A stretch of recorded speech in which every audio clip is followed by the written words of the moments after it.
Vayamos a la palabra del Señor, a Colosenses, capítulo número 2, verso número 14.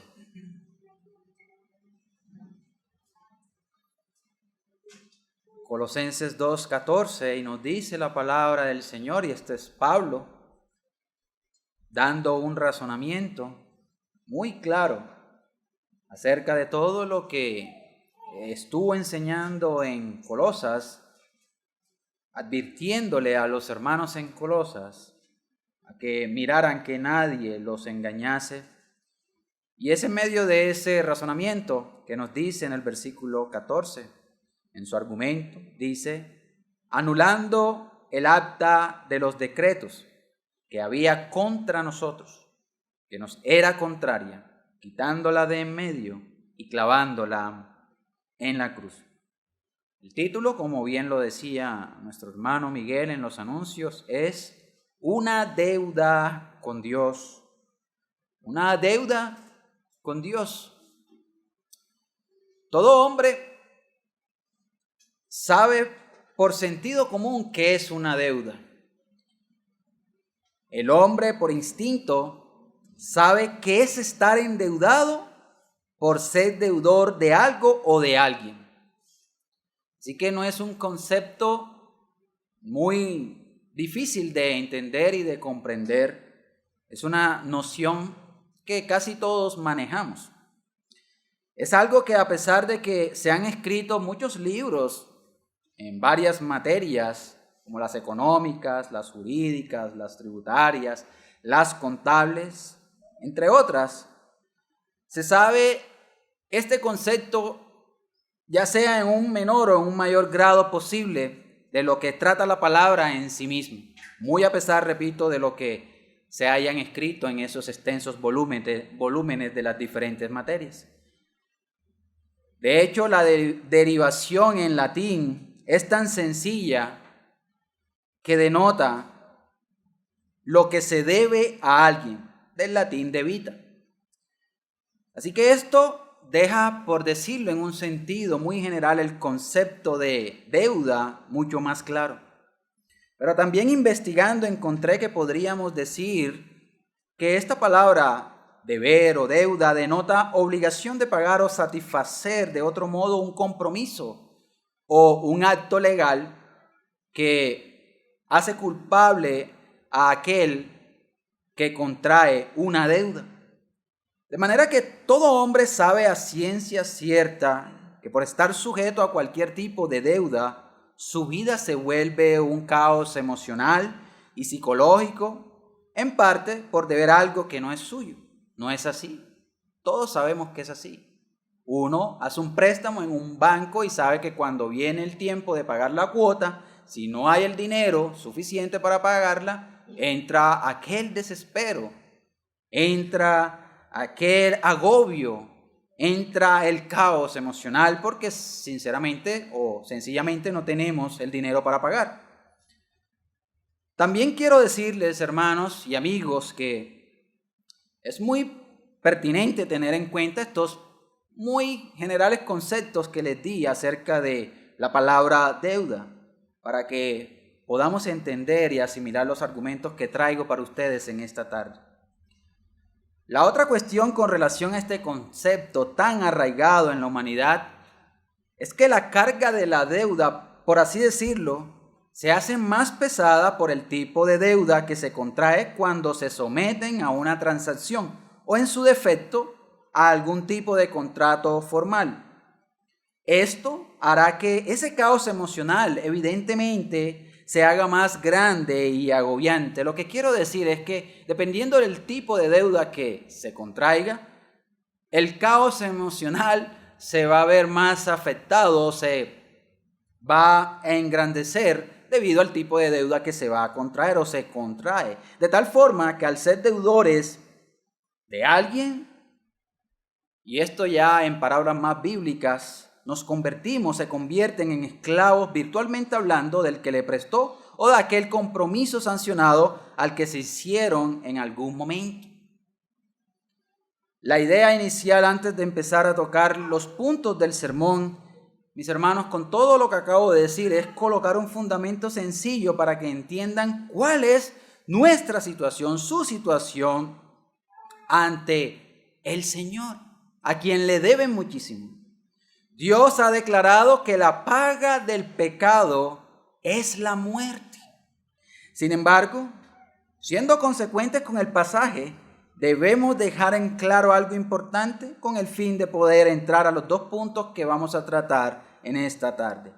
Y es que si bien he dado algunos conceptos básicos de qué es deuda, debo decir que el acta, o como lo traduce la Biblia de las Américas,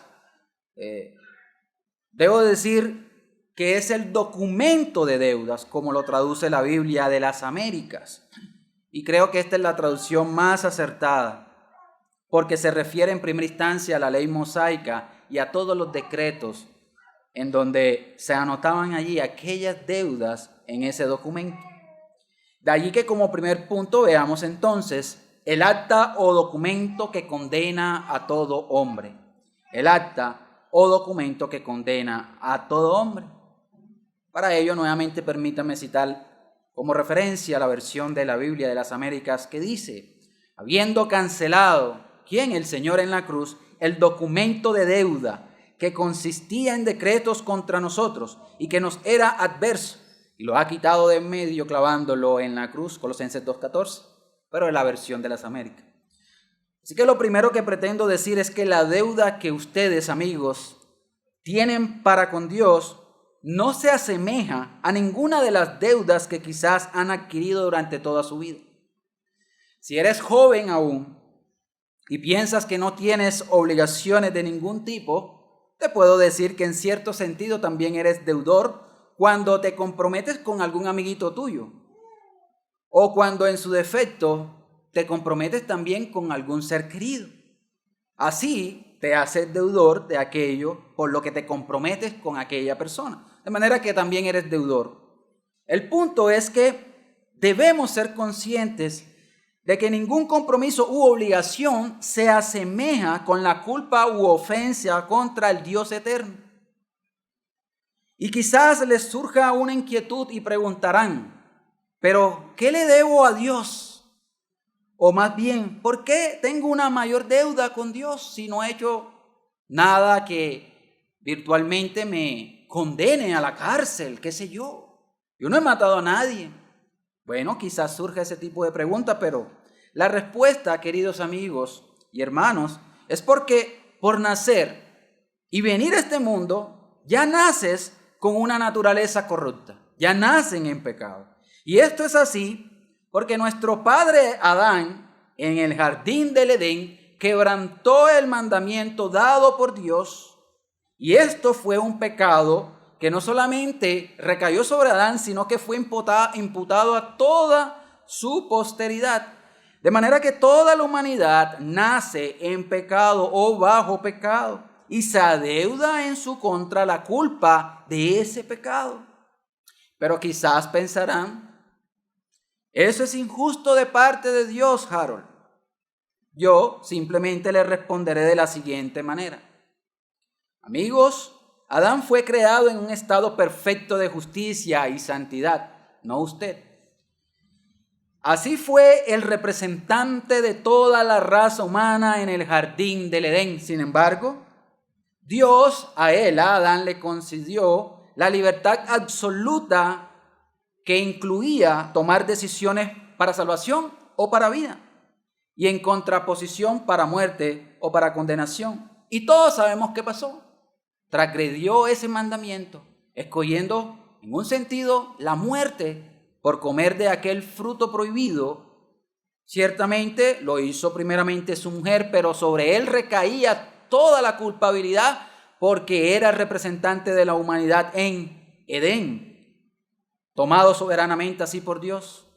Así que cuando vino la tentación y la prueba, relata la Biblia que transgredió, ¿quién? Adán, entrando así el pecado al mundo.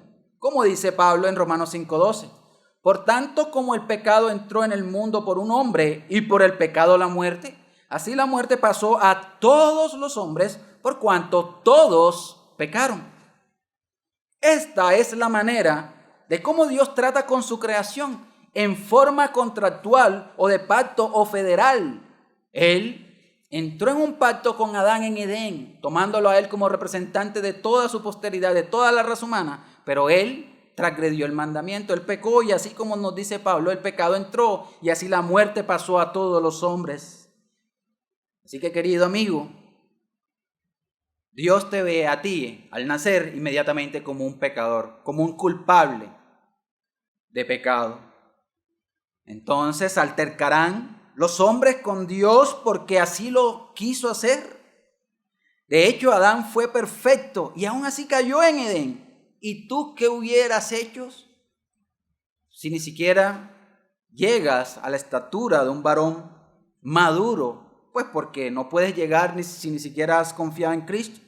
¿Pero qué hubieses hecho? ¿Hubieses permanecido justo delante de Dios? ¿Es Dios injusto?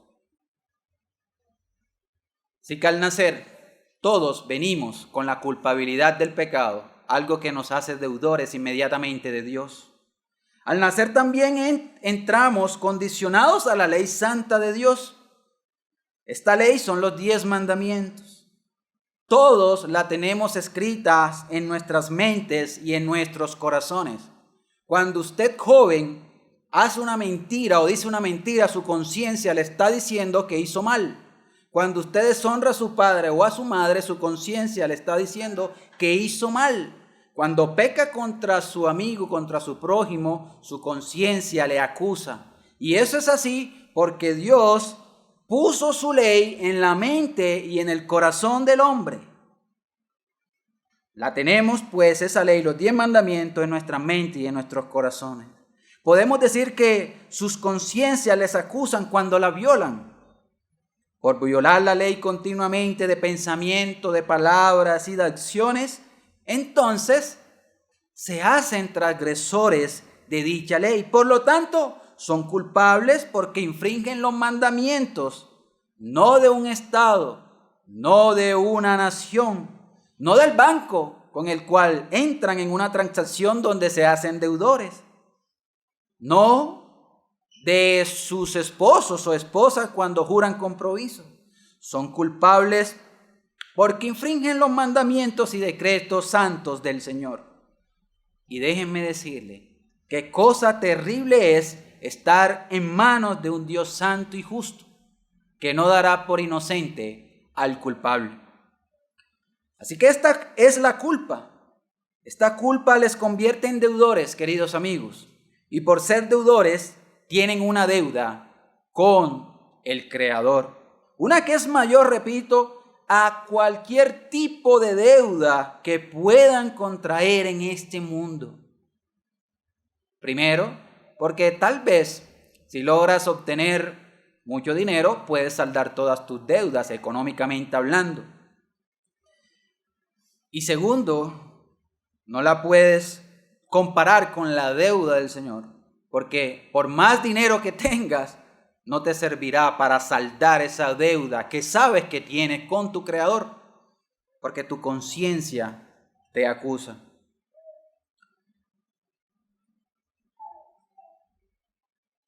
Pablo, mis queridos amigos, toma como referencia este documento acusador, el acta de los decretos, porque sabía que era algo que normalmente se llevaba a cabo durante cualquier transacción de cualquier índole en la época en la que él se encontrara. Era algo común en las conversaciones, en las situaciones sociales y económicas que pasaban en el contexto en donde estaba Pablo. Por ejemplo, se dice que el documento acusador del que habla Pablo en el versículo 14 corresponde a los títulos, a los pagarés que el deudor redactaba con su propia mano, un documento que no debía borrarse ni tacharse en contra de lo que ocurre en la parábola del administrador infiel. Y leo la palabra del administrador infiel en Lucas 16, 6, 8, para que entendamos el punto. Él dijo 100 barriles de aceite y le dijo: toma tu cuenta, siéntate pronto y escribe 50, versículo 7 de Lucas 16. Después dijo a otro: ¿y tú cuánto debes? Y él le dijo: 100 medidas de trigo. Él le dijo, toma tu cuenta y escribe 80. Y alabó el amo al mayordomo malo por haber hecho sagazmente, porque los hijos de este siglo son más sagaces en el trato con sus semejantes que los hijos de la luz. Así que en contraposición a esto, Pablo habla de un acta muy distante a lo que hacía el mayordomo malo, el administrador infiel, porque ese acta del cual Pablo se refiere aquí era una que se escribía con la propia mano de los que estaban entrando en pacto y que no podía ni borrarse ni tacharse, en contraposición, repito, de lo que ocurre con el administrador infiel. Así que, de igual manera, queridos amigos, ustedes ciertamente durante toda su vida están añadiendo a su cuenta, a ese acta de los decretos. ¿Y qué añaden? Altas sumas de transgresiones contra el gran juez, sí Señor. Así que deudores somos por nuestros pecados. Cada vez que pecan contra Dios, se hacen merecedores de una terrible condenación. Están acumulando ira para el día de la ira, como dice Pablo en Romanos. Ciertamente, las Escrituras afirman que todos compareceremos delante del tribunal de Cristo y juzgados seremos por nuestras obras. Escriben pues ustedes, queridos amigos, en sus cuentas todo lo que dicen, todo lo que hacen, todo lo que piensan. Les pregunto, ¿creen que no tienen una deuda con Dios? ¿Creen que podrán hacer como aquel administrador infiel que le decía al uno y al otro, coloca esto y aquello para que pueda recibir esto o aquello? Ustedes tienen un acta o un documento acusador en donde, repito, durante toda su vida, de pensamiento, de palabra y de obra, están escribiendo o están acumulando deudas, transgresiones en contra del Señor. Así que nuestra deuda con Dios por venir al mundo en pecado es algo que es real. Es una deuda que se hace más grande por violar continuamente la ley del Señor, y que solamente esa deuda deberá ser castigada con la muerte por el pecado. Hay un documento de deuda que acusa a todos los hombres, aquellos que aún no se les ha anulado, como dice Pablo aquí. Pero Pablo afirma que Cristo estuvo en la cruz, anulando el acta de los decretos que había en contra de nosotros. Quiero tocar brevemente algo antes de seguir razonando con ustedes, queridos amigos. El apóstol en esta frase, anulando el acta de los decretos que había contra nosotros, se está refiriendo en tiempo presente a aquellos que ya están en Cristo. De manera que solamente se les ha anulado el temible documento acusatorio a los que han confiado en Cristo para salvación. Hago esta aclaración simplemente porque el texto me habla de creyentes. Es una carta dirigida a creyentes. No obstante, como predicador del Evangelio, estoy en esta tarde para informarles acerca de esta terrible noticia que los que no son creyentes ignoran. Una que confirma que están en bancarrota delante de Dios espiritualmente hablando. Debo decirles que por no ser parte de este grupo de creyentes que estaban recibiendo esta alentadora noticia a través de esta carta en Colosas, debo decirles que ustedes, queridos amigos, tienen un saldo en rojo por todas sus deudas contraídas con Dios. El documento escrito a mano es evidentemente la ley. Esta aún no se les ha anulado y sigue acusándoles. La ley entonces se convierte en este momento en su adversario. En un sentido, la ley será tu acusador delante de Dios en aquel juicio final. Y saben, así como este documento no anulado era escrito por los mismos deudores para testimonio del contrato y se dejaba en una mesa delante de todos para que fuese testigo irrefutable, de la misma manera será la ley, como este documento, su testigo delante de Dios. ¿Cuándo será eso? Cuando venga el Señor y juzgue en aquel día del juicio de Dios. Así que, queridos amigos, solamente espero entiendan que durante toda una vida han estado acumulando deudas, es decir, pecados en contra de Dios y de su santa ley, que será ese testigo irrefutable delante de ustedes en aquel día del juicio. Esa acta del cual habla Pablo es el manuscrito de tus pecados, las transgresiones a la ley que has cometido durante toda tu vida y que seguirás cometiendo si no te arrepientes.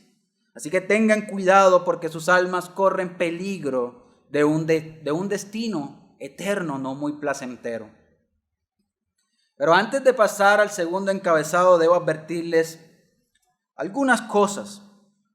Debo advertirles a que no esperes, querido amigo, que con tus buenas obras podrás intentar borrar las páginas del terrible libro de Dios que está en contra tuya. Así que tus obras, las que llamas buenas, en realidad, según las Escrituras, son malas. No sirven para pagar este tipo de deudas que tienes con Dios.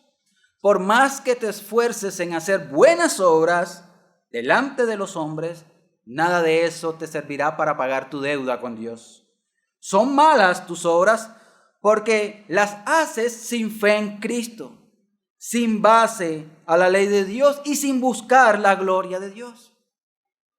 Por tanto, no esperes que por sus obras de justicia ustedes, queridos amigos, van a ganar algún favor para intentar rebajar la deuda delante de Dios.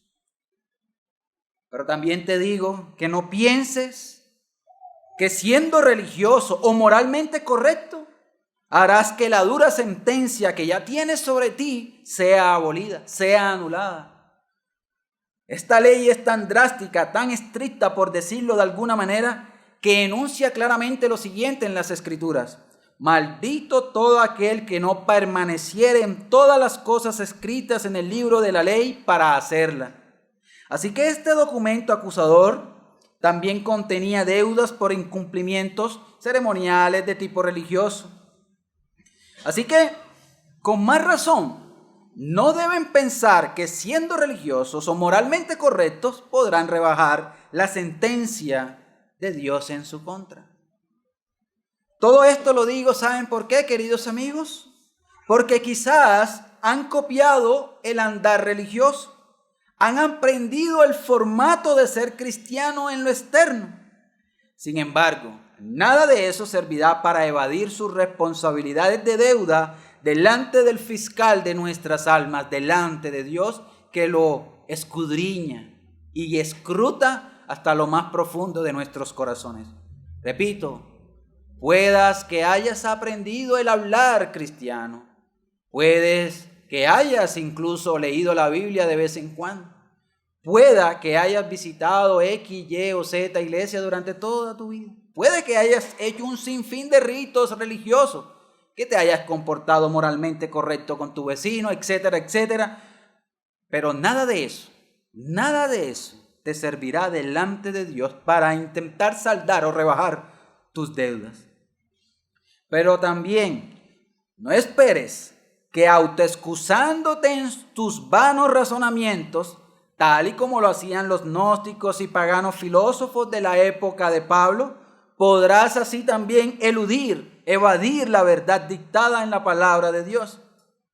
La Biblia dice claramente que todos estamos bajo pecado, que somos transgresores.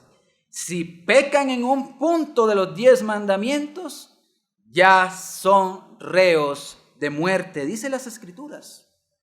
Por tanto, queridos amigos, no esperen que por pensar que han razonado durante su vida por medio de la filosofía humana, de la ciencia, de lo que piensa este mundo acerca de sus vidas, podrán eludir la justicia de Dios. El mundo te dice, vive la vida, porque mañana puedes morir y no puedes disfrutar, etcétera, etcétera. Por más que pienses que debes disfrutar los placeres de la vida sin tener en cuenta a Dios, déjame decirte que excusándote en tus vanos razonamientos, nada de eso te servirá para intentar apaciguar lo que tu conciencia te acusa cada vez que, repito, transgredes la ley del Señor.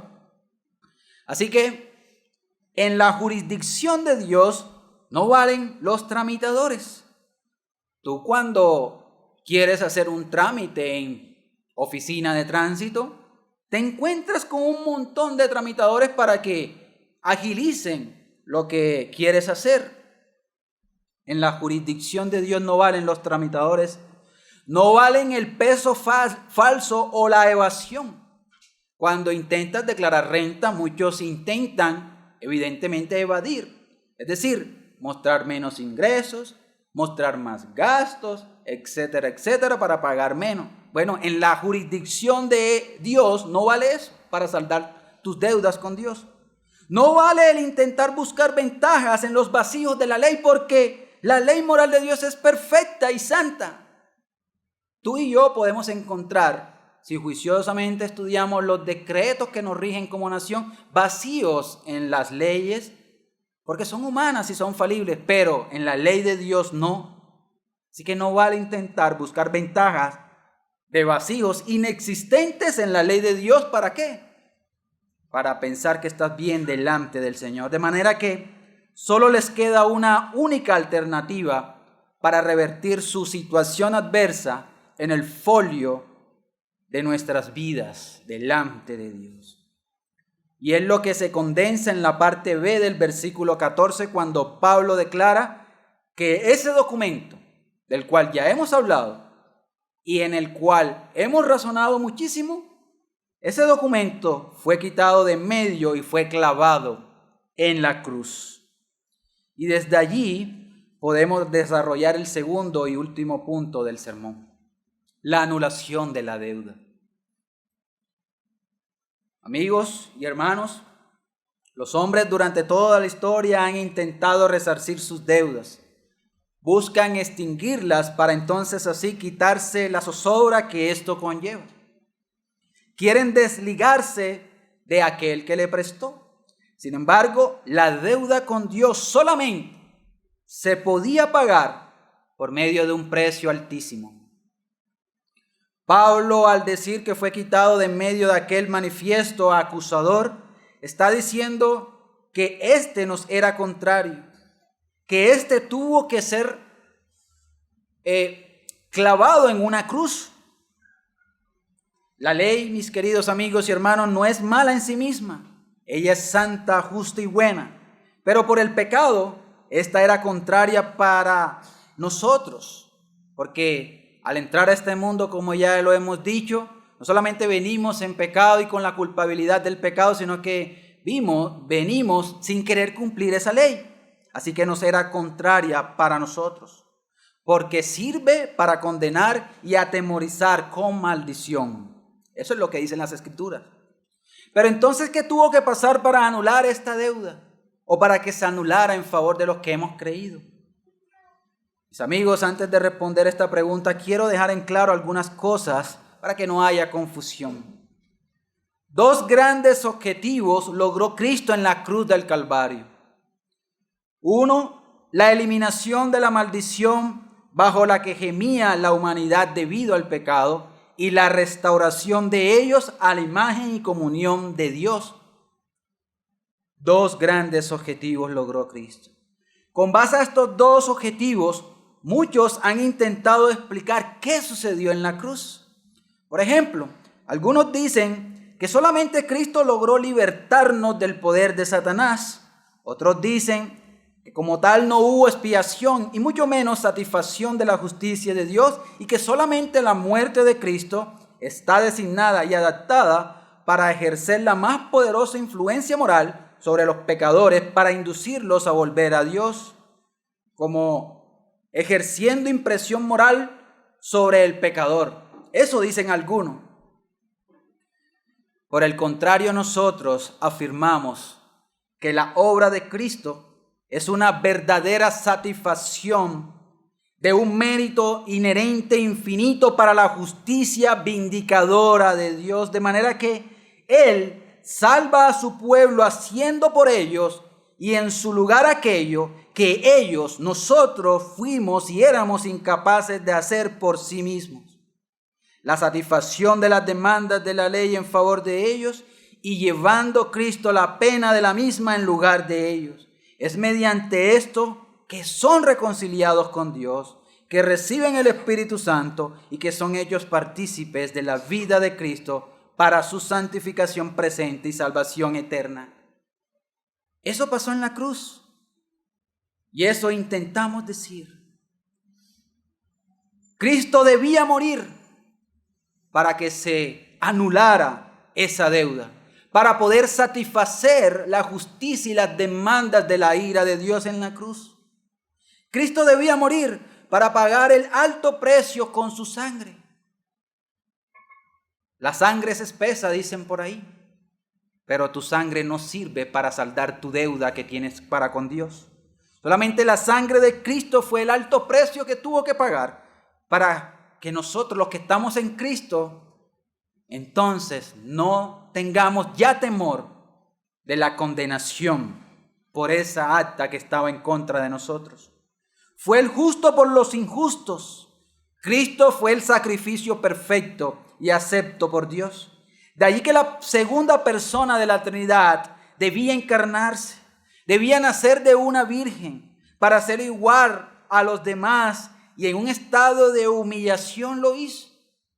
Cristo al venir a este mundo se sometió voluntariamente a ese estado de humillación, tomar un cuerpo humano, humillarse hasta lo sumo, para entonces así satisfacer la justicia de Dios, cumpliendo de manera perfecta todas las demandas de la ley durante su vida en obediencia perfecta y yendo a una cruz para satisfacer la ira por el pecado que Él no cometió, sino por el pecado de aquellos que hemos transgredido esa santa ley que Él cumplió. Él sabía lo grande de ese precio que debía pagar y nunca retrocedió. Recobraba fuerza por medio de la oración y proseguía el plan que debía ejecutar. Siendo el segundo y mejor Adán, nuestro Cristo soportó durante toda su vida las tentaciones del enemigo, aún horas antes de morir, y las venció con poder. La obra de Cristo consistía pues en anular la ley. Cristo, el Hijo de Dios, satisfizo completamente las demandas de la ley con su perfecta obediencia. Y entiende esto, amigo, porque estas son las claridades respecto a lo que ofrece el Evangelio. Así que sobre sí, Cristo llevó la maldición que la ley promulga y aplica a los que fallamos a ella. Eso pasó en la cruz, querido amigo. Cristo también cumplió todas las sombras, tipos y ceremonias del Antiguo Testamento. Por eso es que Pablo dice, la ley fue clavada con Cristo en la cruz y todo esto lo hizo en favor de pecadores que merecemos no solamente la ira de Dios de este lado de la eternidad, sino por toda una eternidad. El documento de la deuda, la página fatal del libro de Dios, fue anulada, dice Pablo, en la cruz. Este documento acusatorio, al tener, por así decirlo, dos imágenes, es decir, que al ser borrado y fijado en la cruz, implicó que ocupó el lugar del letrero clavado en la cruz para manifestar el motivo de la condenación, es decir, Jesús, Rey de los judíos. Y en un estilo poético de muy breve consecuencia se encuentra resumida la doctrina según la cual se enmarca lo que el Señor reveló para que nosotros fuésemos reconciliados con Dios. Es decir, Dios imputó a Jesús el pecado para que los que depositamos nuestra confianza en Él pudiésemos ser declarados libres de culpas, de deudas y ser vistos justos delante de Dios. Así que su sangre fue el alto precio, porque la Biblia dice, sin derramamiento de sangre no hay remisión de la culpa. La ley pues murió cuando Cristo murió. Y a causa de la naturaleza vicaria del sacrificio de Cristo, es que los pecadores pueden estar ahora, si han creído en ese perfecto sacrificio, pueden estar ahora bajo la gracia y no bajo la ley. Así que, queridos amigos, este mensaje del Evangelio, si es creído, disuelve la gran deuda que ustedes acarrean por ser transgresores de la ley. Si ustedes creen a este sencillo mensaje, pero poderoso mensaje de salvación, ustedes pueden estar saldados con Dios. Sus cuentas inmediatamente estarán en ceros delante de Dios. Ya no estarán sobregirados por todos los pecados que han escrito en su documento acusatorio. Si se arrepienten y creen en aquel que pagó la deuda en la cruz del Calvario. Cristo resucitó, siendo las primicias, el primero entre los hermanos, trayendo verdadera esperanza de salvación, de vida eterna y sobre todo de deuda saldada. Dice Pablo en la última parte del versículo 13, os dio vida juntamente con él, perdonándoos los pecados. Y continúa diciendo, anulando el acta de los decretos que había en contra de nosotros, que nos era contraria, quitándola de en medio y clavándola en la cruz. Y despojando a los principados y a las potestades, los exhibió públicamente, triunfando sobre ellos en la cruz. ¿Qué deben hacer para ser salvos y saldar la deuda, la gran deuda que tienen con Dios? Nuevamente lo digo y lo decimos y no nos cansaremos de decirlo, queridos amigos. Arrepiéntanse de sus pecados y crean en el Señor Jesucristo, porque sin cruz no hubiese habido anulación de esta acta.